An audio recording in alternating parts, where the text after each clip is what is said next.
Hello again, everybody. It's your old pal, Guardian Enzo, coming to you live on tape from beautiful Higashiyama, Kyoto, Japan. As always, joined by my esteemed co-host from the great land of Britain, by way of Scotland, which is, I guess, part of Britain anyway. But we'll between friends, we'll look past that. Samu, how you doing, Samu? I'm good. I'm good. It's your young pal here from the Great British Isles.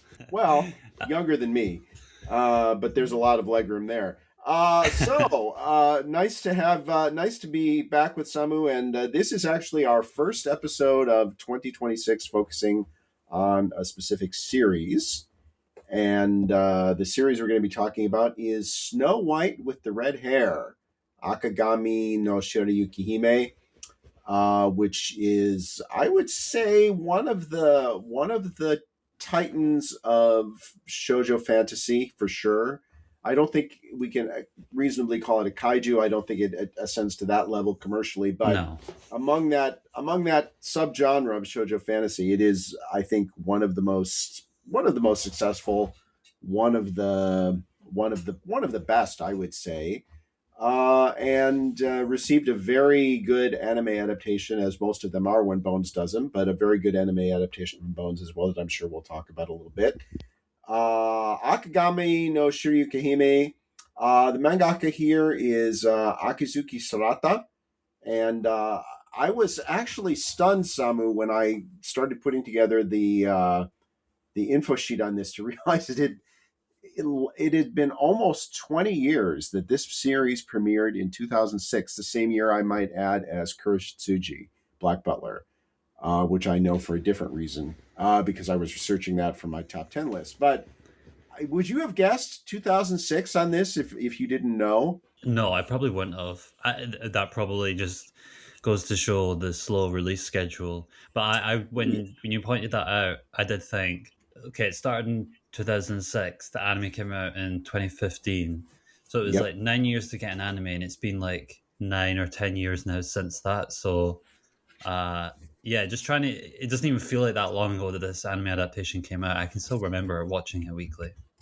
Oh, Crazy. absolutely. Me too. And one thing I will say, I mean, ironically, again, I never would have said this, never would have predicted it if I didn't realize it. But this series came out 3 years before Akatsuki no Yona started, which I would have, I would have been willing to swear that was a longer running series. But one of the things about Snow White with the Red Hair is it is one of the hiatus queens of the shoujo genre. It's had quite a few hiatuses over that 19-year run, including many long ones in the last several years, which is one of the reasons why there's been kind of a trickle of new chapters, really, over the last few years, which makes it a little bit of a frustrating series to follow. It is, however, as we said, it came out in 2006, on Lala magazine is the magazine that it runs in. And just to give our readers a little brief synopsis on it, basically, as you would imagine, the main character is Shirayuki. She is Snow White with the red hair, as they say. And there's a little kind of a prologue arc, like a prequel story that starts the series. But the main focus of the story is when she comes to know a young man named Zen, who is the prince of a neighboring kingdom, and the second son, not the crown prince, but the second son, and the interesting people surrounding him and his circle. And she is interested in medicinal herbs and such, and so she kind of ends up getting into the pharmaceutical line, an herbalist, a pharmacist. Long before there was an Apothecary Diaries, there was Shirayukihime, and meet some very interesting people along the way. It's one of those shoujo it is a shoujo fantasy, with a bit of a magical element to it, but mainly it's fairly grounded, and it has a lot of other elements like action and romance and slice of life. And one of the things I kind of find most appealing about it actually is it's not a shoujo that's sort of bound by any shoujo subgenre troops. It kind of dances across all different faces of shoujo and offers you a little bit of all of them in the final product. Certainly, slice of life is a big one too. So, Samu, before we jump into the getting into the specifics of the series, what are your general thoughts about Snow White with the red hair? Well, my introduction was with the anime adaptation in 2015, and As I was mine, by absolutely, the way. yeah, I absolutely loved it. I thought it was so good. I mean, it ticked a lot of boxes for me in terms of things that I like. I think Shirayuki is the type of female heroine that I can attach onto, and I really like her personality and her drive that she has. I'm a big fan of political intrigue, especially in these sorts of fantasy settings, and especially as you say something which is not like magical heavy, so it relies more on character interactions and politics, and there is some political intrigue here as well. Throw in this element of the main point of view character being a court herbalist. I thought this was a kind of different angle, especially of that time of what I'd read and watched. I mean, like you say, we have a much more even popular example of that even happening right now. But yeah, I remember at the time I thought this feels quite unique and different, and I like the romance element as well. There's so much about the anime that clicked for me, and then my recent history with it is cut forward post pandemic. I was looking back at I was looking back at anime that I would follow weekly around between 2011 and 2016, 17, when I was more active and when I was on Random C. And I was thinking, so what series did I watch and really enjoy, but I never continued the manga or picked it up after that point? And this was one of the ones that I decided to read in its entirety past where the manga covers. So where the anime covers. So yeah, good series to discover in that way because I think you were already up to date with it when I had done that. I believe. I think maybe you were a few years. Maybe, did you catch up just after the anime? Just keep to see what was happening. It took me a while. I started reading it pretty close to right after the anime finished, but it did take me a while to get totally caught up.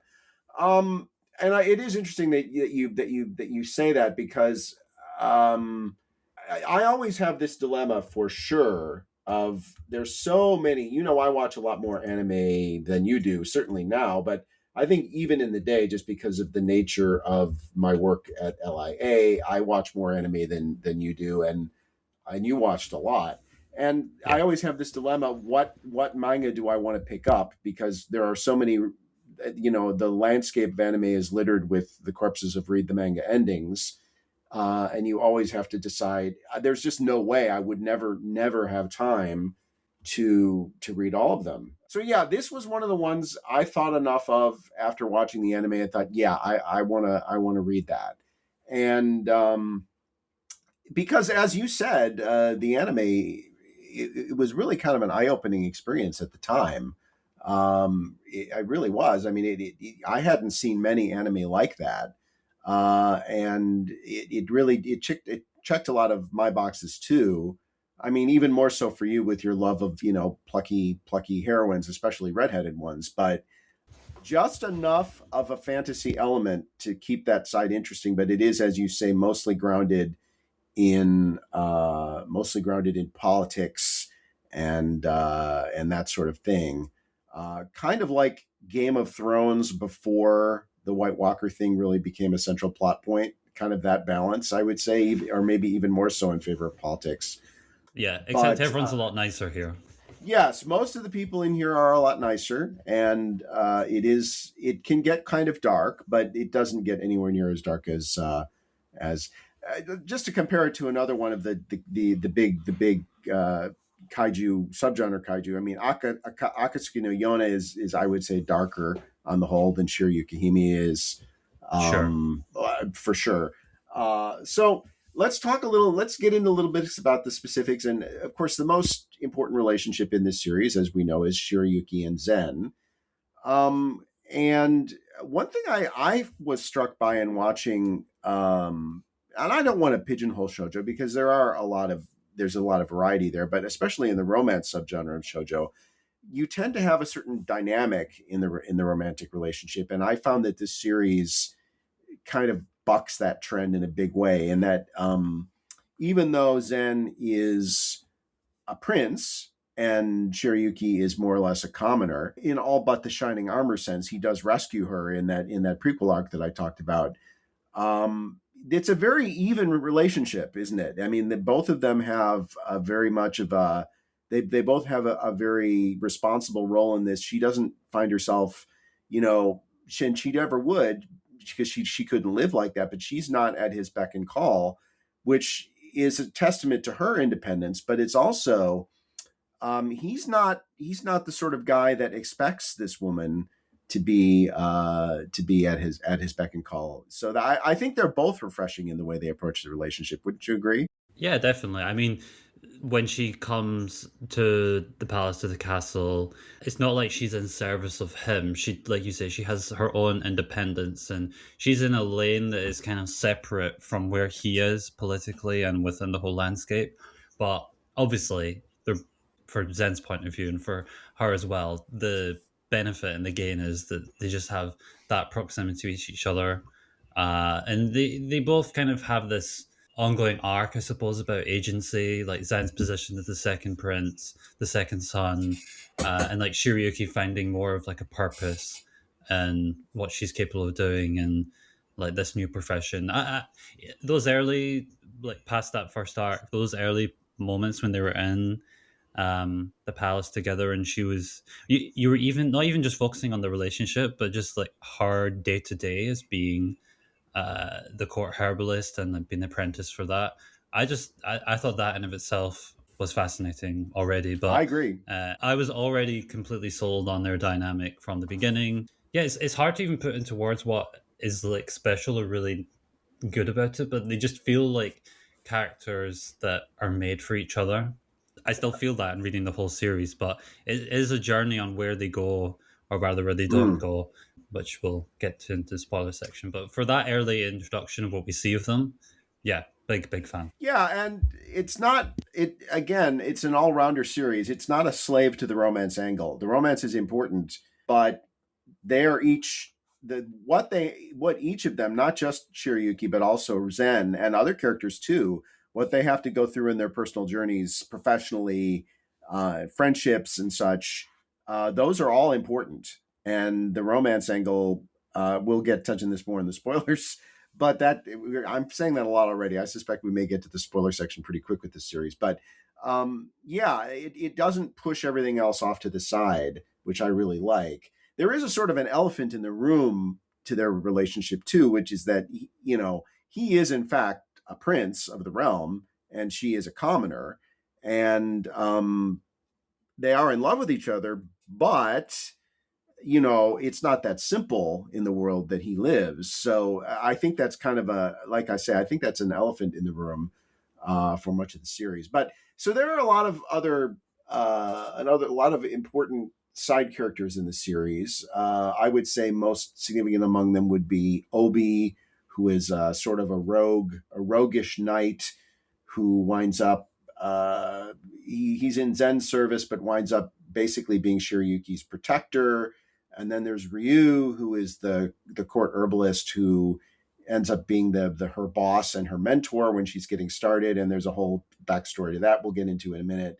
But there's other characters that are important, and there's other kind of side romances like Mitsuhide and Kiki, or is it a romance? Is it not a romance? Other things. But let's talk a little bit about Obi first, because he has a complicated relationship with both Zen and Shirayuki, in that he is in Zen's service, but his background is not that of a law-abiding knight, and in fact, he has a certain disdain for authority figures in general. So he kind of likes Zen in spite of not liking what Zen is, I would say. So, what are your general thoughts on Obi? And then let's talk a little bit about whether Obi has feelings for Shirayuki a little bit. And maybe we don't go into too much detail yet until we get to the spoiler section. But what do you think about that? It's funny to think about Obi because I almost couldn't imagine the series without him. He's so ever present. He is either Zen or Shirayuki's shadow in any given chapter of the series. He Uh, fills a kind of a Greek chorus role for much of it, actually. Whenever things of like more action or more action specific or it's drama driven, then he definitely has a part to play, especially as his role as like a bodyguard watching over Shiryuki. But he almost is just like there, almost sometimes passively. But I think he provides enough shade to balance out what is sometimes the fluff of what you get from like Shirayuki and Zen, for example. So yeah, I think he's an important character to be there, and I think he's a lot of fun. I think it's dynamic with Shirayuki. It's nice to have that contrast of them, as I think it serves when she does have time with Zen because you can just see the difference of how she treats both of them and how her different her feelings are. I think it's very obvious she doesn't have feelings for Obi any which way. She sees him as just a very close friend and she understands him. And I think the fact that she does understand him in a way that maybe even someone like Zen doesn't understand Obi, that's why Mm, he's projecting these feelings onto her. Yeah, he definitely does have feelings. I mean, it's quite apparent. I have thoughts. We'll get into the specifics, I okay, suppose, when we. okay. So let's talk about another side character, Ryu, who, as I said, is Who you're quite a fan of, I Shiryuki's. believe. He's one of my favorites in the series, and but I think for our purposes here, he's basically a genius. He's a genius pharmacist. He's actually like he's put in charge of Shiryuki's training, even though at the time of the start of the series he's I think about 12 and sleeping under his desk and all this kind of stuff. And um, he has a very interesting relationship that develops with Shiryuki over the course of the series. Would you agree? I think what Shirayuki's strength, depending on what character she's with, whether it's Zen or Obi or Ryu, or even someone like Raji, who gets even more moments later on in the series, I think she is like a mirror to them and she brings out a side to them that they didn't know of themselves. Mm, mm. And I think you see that develop just as much with Ryu as you do with Obi. I think him, not that he's like harsh or anything, but like him softening as he especially goes through puberty and yeah, their like work relationship they have. I think it's very cute. Well, she's a good listener too. And I think that's part of it. She's a very good listener, and she listens to people and actually cares about what they say to her, which is a kind of a rare skill in life. And I think they sense that about her. I also think he acts as her mentor as an herbalist, and she acts as his mentor as a human being. Sure.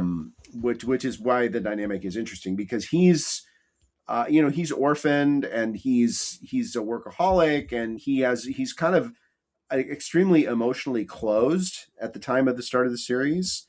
And so she's a very emotionally open person.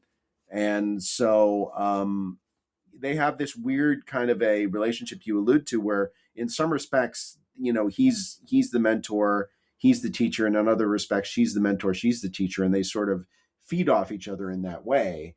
And it grows into something quite complex and quite charming, I would say. So let's talk about favorite side characters in the series because I think this is the sort of series where we're going to get into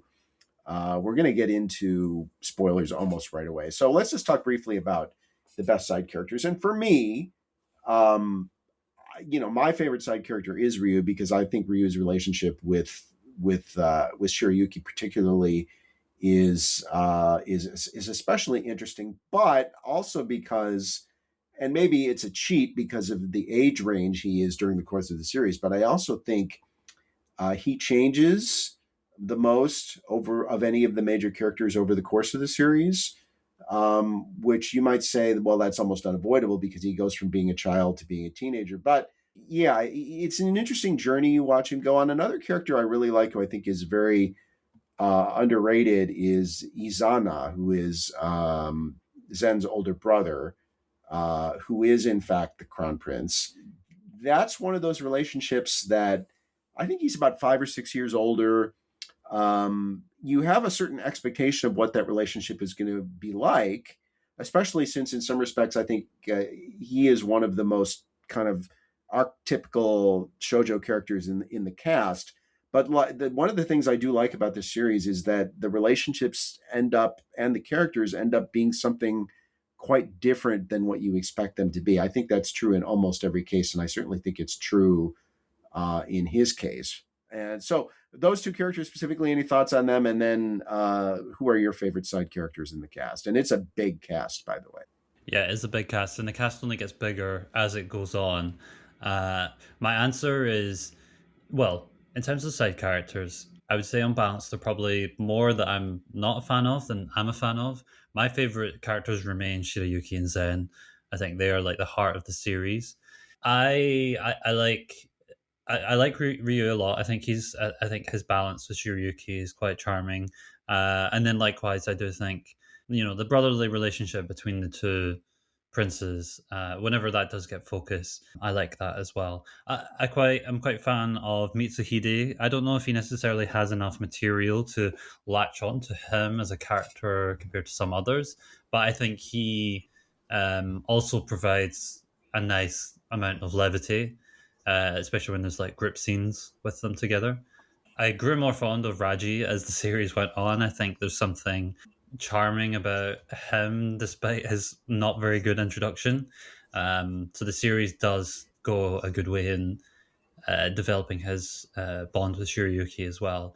And then another one that I would shout out from way down, well, I think maybe the very end of the anime. I don't know if he does get introduced, but definitely in the manga is Hisame, who Mm. has more involvement with Kiki later on. And I think there was more to him than was maybe initially led to believe based on his introduction. So I Yeah, think, I don't think he made it into the anime. Actually, I don't remember mm, Hisami being in the anime. One more character I actually would that I kind of forgot about that I would want to call out is Garack. Garack Gazalt, the chief pharmacist, who is Ryu and Shiryuki's boss at Wisteria Castle. yeah, I think she's pretty funny. She's more of a comic relief character, but she has genuine concern and genuine care for the people who work under her, and I think that that's communicated. But I'm gonna, at this point, I'm gonna jump basically into the spoilers because you can't really talk about this series in depth without going into the spoilers. And one of the things I will say though, as we segue into that discussion is I do think there are too many characters in agreed. Shirayukihime, and it gets to the point where I have a hard time remembering names, and part of that is having to wait 3, 4, 5, 6 months between chapters sometimes. But once we get there are so many different. It's like the series goes from place to place and plants a flag, and so there's now a setting here, there's a setting here, there's a setting here, and each setting has its own group of side characters who are kind of like in the orbit of that setting. Like the flag is the sun, and all the characters are the planets orbiting around it. And at this point, there are so many flags, so many suns, and so many planets revolving around them that it is hard to keep track. And so, I think when you have a central couple, and not even a central couple. I mean, it is a great central couple, but there's like a core of 6 or 8 characters that are really good. I think you get to the point of dilution where you try to spread the narrative around to so many characters that you don't have enough time with the ones who really matter. So it sounds like you agree Yep. with me that that is something of an ongoing problem. Yeah, Yeah. this is the problem with the what's this like the architecture of the series, the way of which it is designed, especially in what you cover in the anime, where they're quite together for most of that point in the story. Right. And the series by design after that point separates everyone, and it's just anytime the characters overlap and get to interact with each other, and they have a chapter or two in an inn somewhere, and there's some like mini reunion before they part ways again. I'm like, wait, no, but this is the series that I Yeah. want. I want these Yeah. characters together. Yeah. It became clear to me because when I picked up the manga, I did read it from the beginning, so I read everything that the anime covered to refresh my memory. Um, but I think that the anime actually ended at like the perfect moment because the series after that Mm. point just is. in a mode of endless side quests with Shirayuki and usually Shirayuki and Obi going somewhere, Yeah. Yep. meeting new characters in a new town, a new city, and then repeat that a couple more times over again. Yeah. Yeah, I have complicated feelings about the direction of the series, honestly. Yeah, it's frustrating because, like, there'll be one little mini arc where she and Ryu are assigned together to work on something, and you get a few chapters where they're doing that, and I think, wow, that's really great. And then it's like one of the two of them gets sent somewhere else, and it's like, well, wait, I liked it when they were together. That was better. And then the same thing will happen with Zen, of course, too, is the amount of time they spend together over the Very last half of minimal. the series is very minimal. And in fact, I would say, even though the series does not religiously only follow her, she is the protagonist, so it follows her more than anyone else. I would be fairly confident in saying Obi has more screen time in the manga than Zen does on the whole. Yeah, I would be shocked if that's not the case because he is almost always by her side. So wherever she goes, he's usually with her. it almost makes me think. Do you get the feeling that Akizuki, as she went on with the series, she grew more of a tendency towards Obi and Shiryuki's relationship than Shirayuki and Zen? Because Not, she yeah, inserts Obi in basically every situation where she's there, and right. not that things develop necessarily romantically in a mutual level, but I think she has a lot more fun with that dynamic than I would say I do as a reader. But I don't know. That's possible. I'm sure there are fans who do like the tragic nature of how one-sided that is always going to be. Like Well, nothing. and I let's. don't feel like anything's ever going to happen. Oh no, I don't think she has any interest romantically in anyone except for Zen. I just don't think she does. Um, however, one might reasonably conclude that if Sorata writes about them so much, maybe she does it because she likes writing about the two of them. I would also say this. In the newer arcs of the story, Ryu is now probably about 15, and he definitely develops romantic feelings for Shirayuki. Wouldn't you agree? I mean, I don't think there's any question about that. And to the point where he's like obsessing over whether he's as tall as she is and all this kind of stuff. So the point being that the most important quote unquote side character certainly is Obi. Ryu is probably the second most important side character. Both of them are in love with Shirayuki, and neither one of them has a chance. And both of them And spend more time than she does with her yeah, actual. exactly. Yeah. Which is an interesting writing choice that she makes in doing that. Um, but yeah, so let me ask you this question then: so do you? I consider the anime the definitive version here. I consider it the better version of the two. I'm assuming you agree with me then. 100%. So Yeah, it's not that I regret reading the manga, but it's funny that I chose. Uh, when the reason why I read it was I really enjoyed the anime. I want to see what the rest of the series is like. I think I chose the wrong series with that mindset because it's not finished. It's nowhere near finished, and right. like I said, I feel like post anime material. It doesn't even feel essential narratively. I Yeah, don't it's regret quite. reading it. I don't regret reading it because the arcs and the chapters that are really good are really really good. And there are moments when I'm completely invested and completely in love with it, and then it goes into stretches where I'm like kind of detached, to be honest.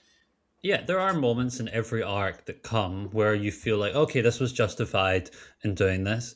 Maybe my what doesn't feel justified is the length of time spent at these other places with these new Yeah, characters to yeah, get to that moment.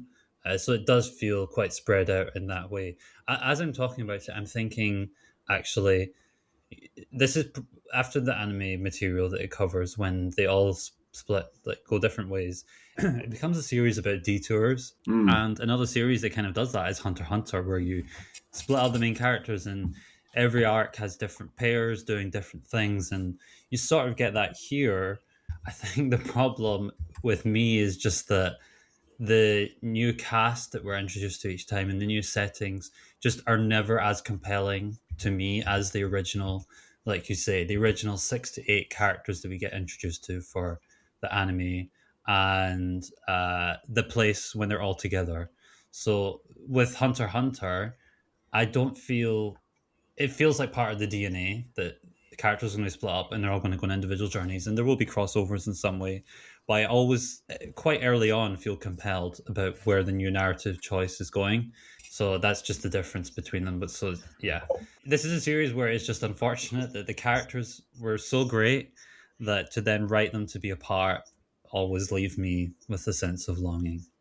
And also, I would say, not for the first time, I wish you had read or were reading Akatsuki no Yona, because it would make a very interesting comparison piece here, because that's actually longer, despite it being a younger series. It has had far fewer. In fact, on no major hiatuses that I remember, that's up to 45 volumes. It finished at 45 volumes. In fact, I think Yeah. 46 is going to be the final volume, and Uh-huh. it would be interesting to have you compare, in your view, the amount of drift in the one series versus in the other, and the amount of focus on the main plot line and versus one series versus the other. But be that as it may, my theory on this, actually, and I do have a theory, which I know will shock our listeners. My theory on this is that I mentioned earlier that this series is basically it's an all rounder. It has fantasy, it has romance, it has action, it has all these other things. But I think covertly it's a slice of life. And I think that when you would think this series, if you only watch the anime, you would think, oh, if you put this on the operating table and cut it open, and at the heart of it you would find a romance. I think you'd find a slice of life, actually. And I think that part of the reason that the series feels a little drifty is because, unlike in Hunter x Hunter, when this series goes on those detours, when it goes on those side quests, a lot of those side quests is slice of life stuff.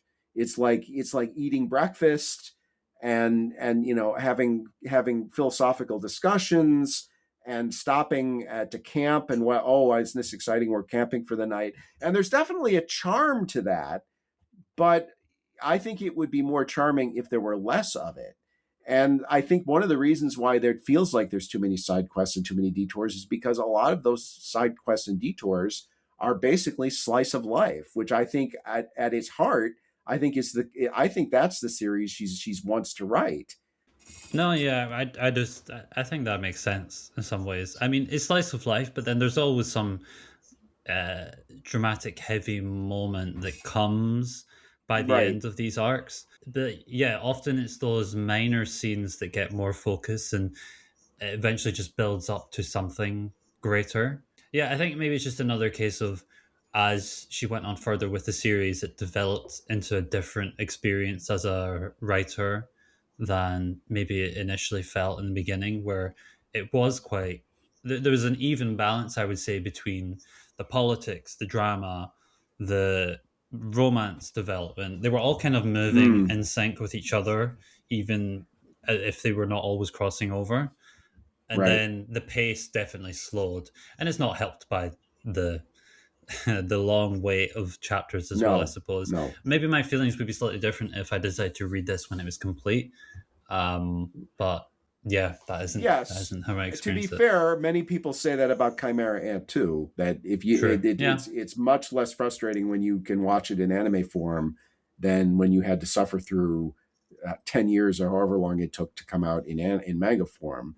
I was going to say if you want to touch on specific arcs, I some of them I have less positive feelings on, but there are some highlights. The Lilias arc, the one that you mentioned, where Shirayuki and Ryu go off together to the Winter Town. That's the Yes. first one Be, post. because that's a mystery arc too. And lest I forget, I should mention all these subgenres. Mystery is definitely one of them too. And Mm, Ryu and Shirayuki doing the mystery thing as herbalists, that's really fun to me. That one really does work. I agree with you. That's a very good arc with a very yeah, good I could. cast of side characters in that arc, actually. Yeah, I remember when I read that, I was like, okay, so this is what we're getting for the series, and because it was the first of that sort of side quest storyline that repeats itself from there on. That I would say is Mm. probably my favorite of them. I could see that making a decent one core like third season. It's pretty self-contained, so yeah, I think that on the whole is a pretty good one. But some of the ones that come after, I'm less keen on, like the Bergatt arc with the twins. I just Agreed. never, Agreed. I never connected with them. And point out No, I sometimes agree. I I still agree. can't tell the difference between them, even though I know they have different hairstyles. Um, Yeah. uh, I think the low point of the series was the one with the poisoning when they're at the ballroom.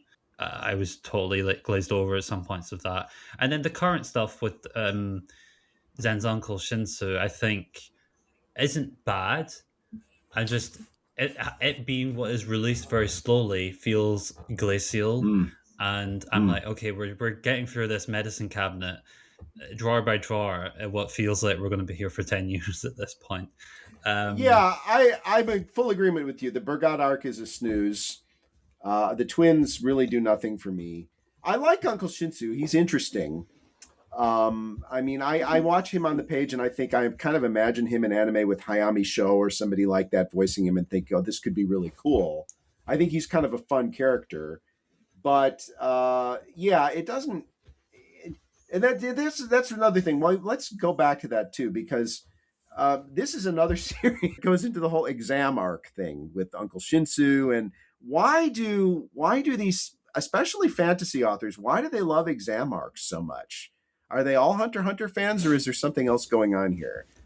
no, I don't think the credit all goes to Hunter x Hunter. I think exams kind of is a way for an author to create rules within the foundation of their series, and there's like an element of structure, I think, to it. This one's a little bit different because it's quite personal just to Shirayuki and what she Right. has to achieve. But often with these exam arcs, it's a way to introduce the cast of characters and whittle them down and like showcase a lot of different potential that each one has, like for a moment to stand out.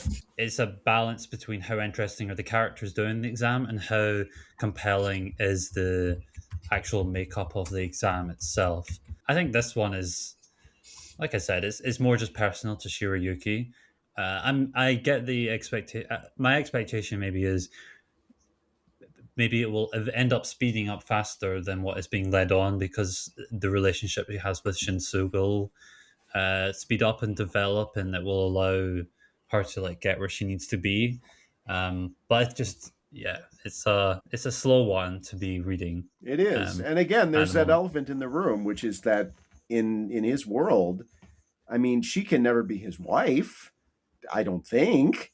Hmm. Uh, so that's a problem, really. Maybe it's less of a problem with with him being the second son, but I've always had kind of a pet theory that at some point, probably through some sort of political intrigue or something else, I have a suspicion that the older brother is going to sacrifice himself for Zen at some point, and Zen is going to have to become the crown prince. I think that's where the series is. I have a theory that that's where the series is eventually headed.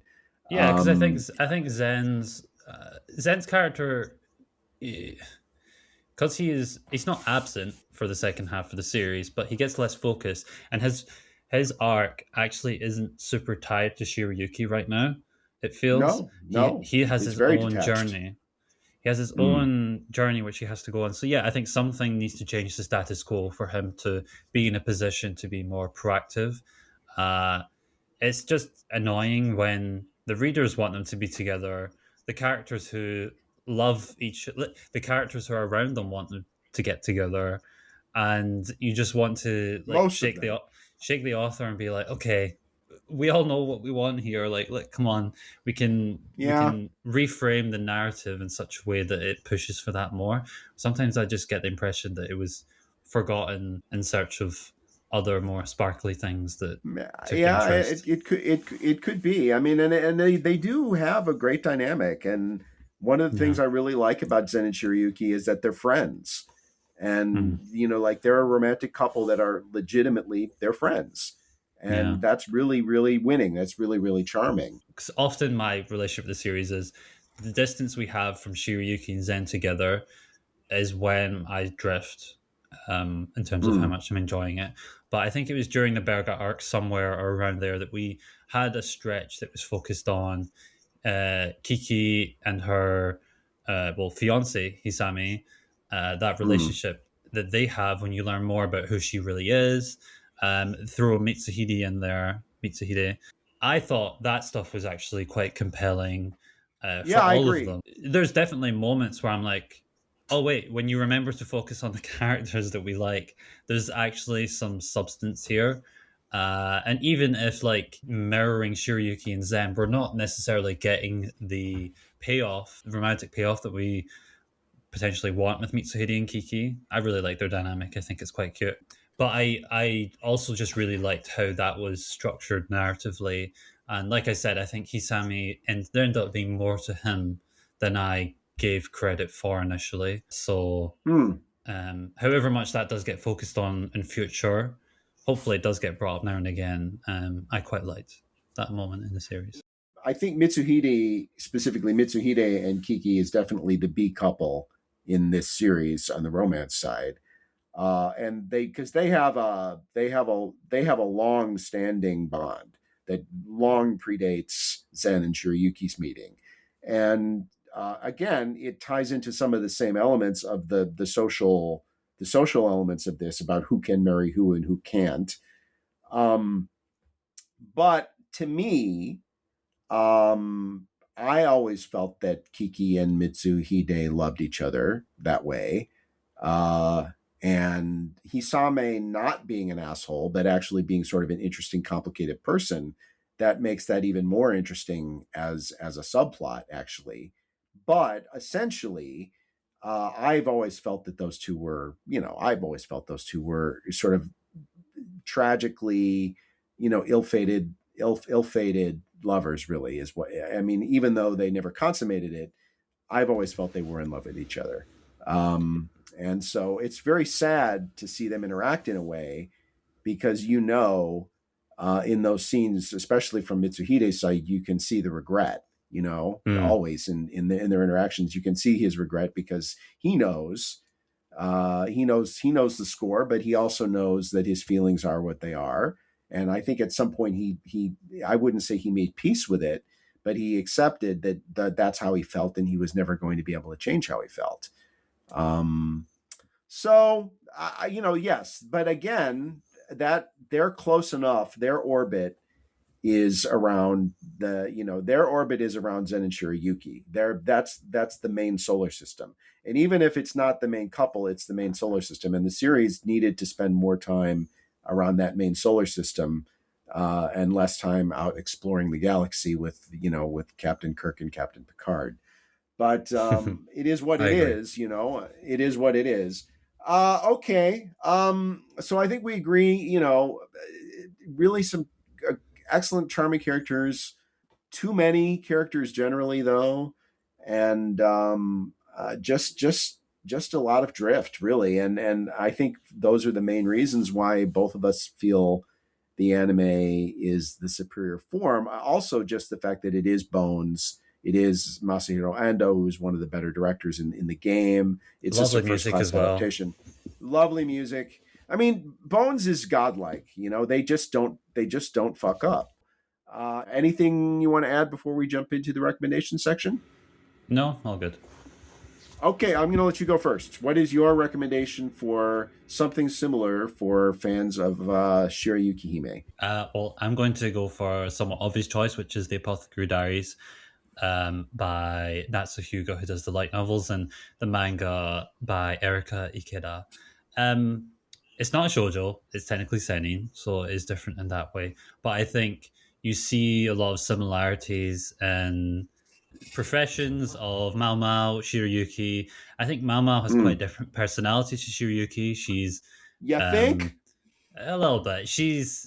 I love Mao Mao. I think if I was to like compare them both, I would probably say Mao Mao sticks out slightly more. But I think Shirayuki is the perfect character for her series.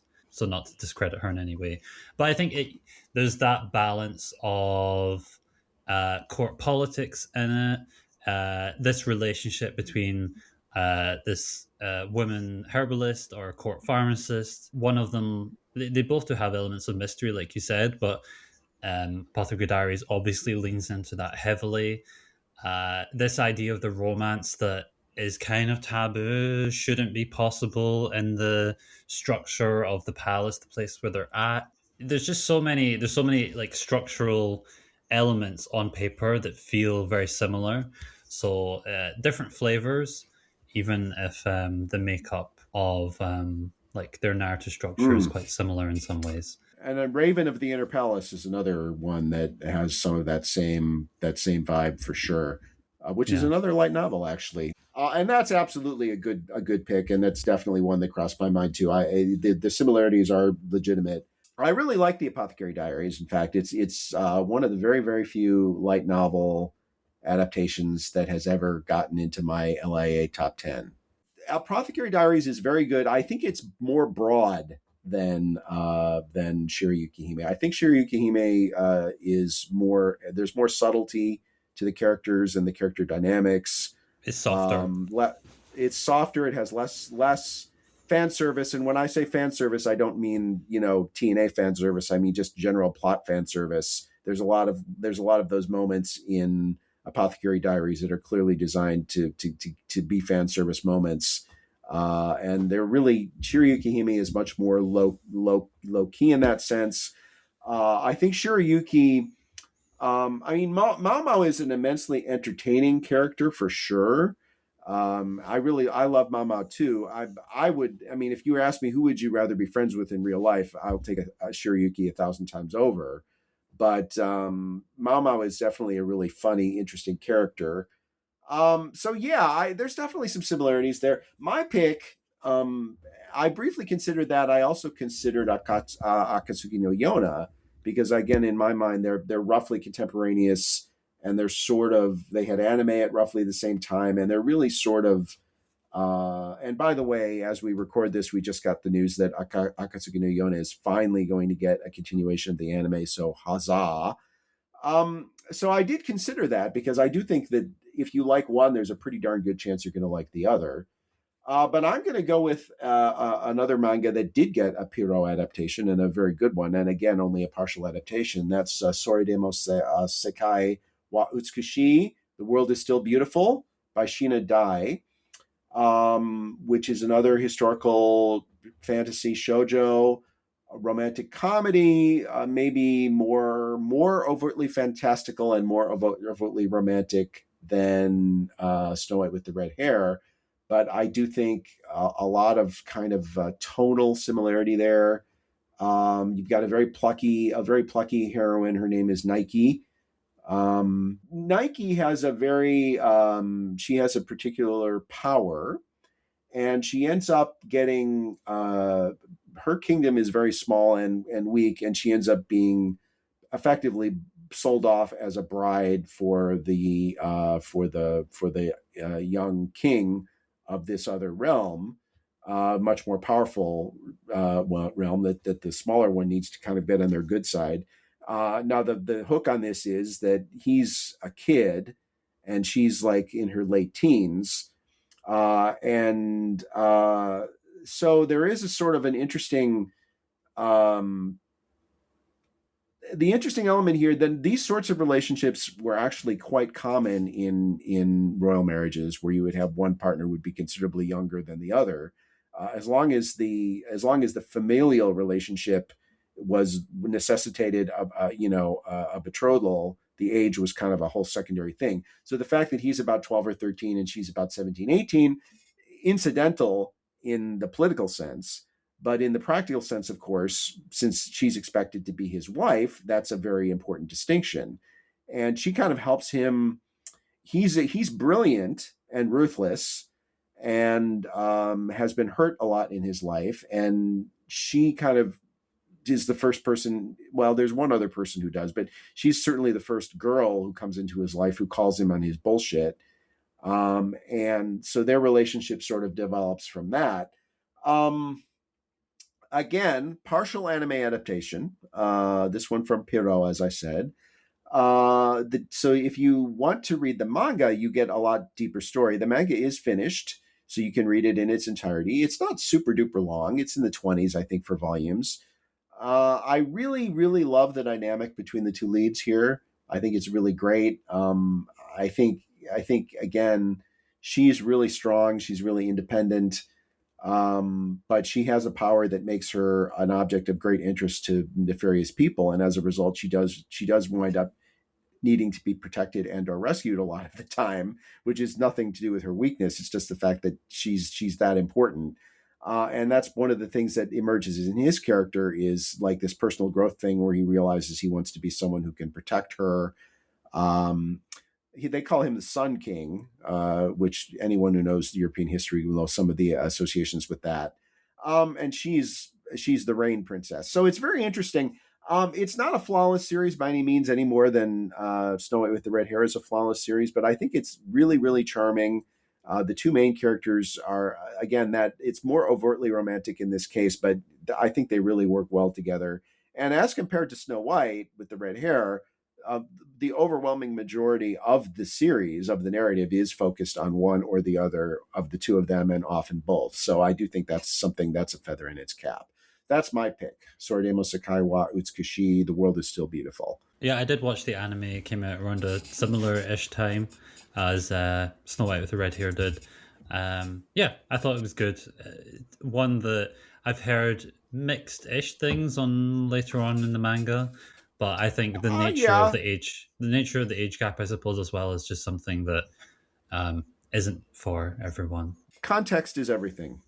It's like Bride Story. People complain about the age gap in Bride Story, Otoyomi Gitari, and it's like, well, listen, in the Caucasus in the 1890s, in that culture, that was completely normal and completely common. So it's not like you sort of have to you have to accept that there is a context involved in that, and I think the same is true here. It's a royal marriage, and royal marriages, as I said, political expediency is pretty much everything with those, especially in the pre-industrial days where this is set. So if that bothered people, okay, I can see it, but I think it's a little prudish, quite frankly. I don't think the manga ever gets tasteless in that sense, in any case. Um, there are moments of drift in the later arcs of the series, just as there are with Shirayukihime. But on balance, I think it does a pretty good job of sticking to the script, if you will. So that's my pick.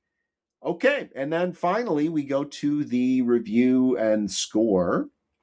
And I ground on this for a while, and thought about, well, then I have to think, no, I'm not scoring the anime, I'm scoring the manga, which means I have to score the whole thing.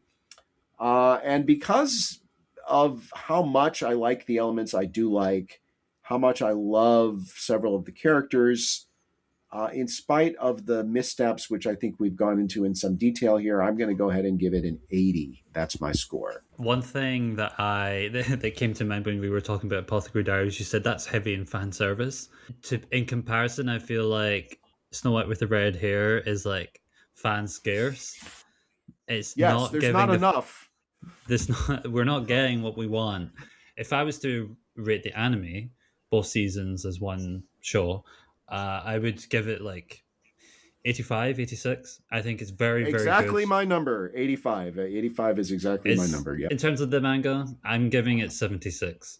I just think you feel like you have to give a series a lower score than I do. I just feel like that's part of this. Maybe But I'm just a mean person. you're the Grinch who stole New Year's. I will say this though, just one last thought on this is that there are series that I really like where they have moments that just absolutely make me throw my hands up and say, "Oh my God, what are you thinking?" That like actively annoy me, and I think, God, this is so misguided. The missteps in Snow White with the red hair, those aren't the sort of missteps. It's never like, "Oh my God, this is demented, this is twisted, you've totally lost the plot, this is so wrong. What could you be thinking?" I don't have those moments with this series. I just get bored with it sometimes because it tends to drift, Yeah. but it never gets me. It never gets me like actively disliking it. So that's one of the reasons why for me it's harder. It's easier to take the inconsistencies and harder to really downgrade it all the way into the 70s, because the down moments, they're not bad moments, they're just not good enough. And so I think, honestly, then, if we were to roughly 1 hour conversation we've had, if we were going to summarize it in 2 words, I think those words would be more fan service. Don't sell the anime short, because it is probably the definitive version of the series. So at the very least, I would say, if you're going to enjoy the manga, enjoy the anime too, because it's very much worth your time. And Definitely. that, folks, is our first. It's our first series related or series focused episode of My Taste is Better Than Yours for 2026. And Samu, thank you very much for your time as always, and I hope you have a great 2026. Likewise. That's it. Like, comment, subscribe, and as I always like to admonish you, stay figgy. Thanks a lot. Talk to you soon.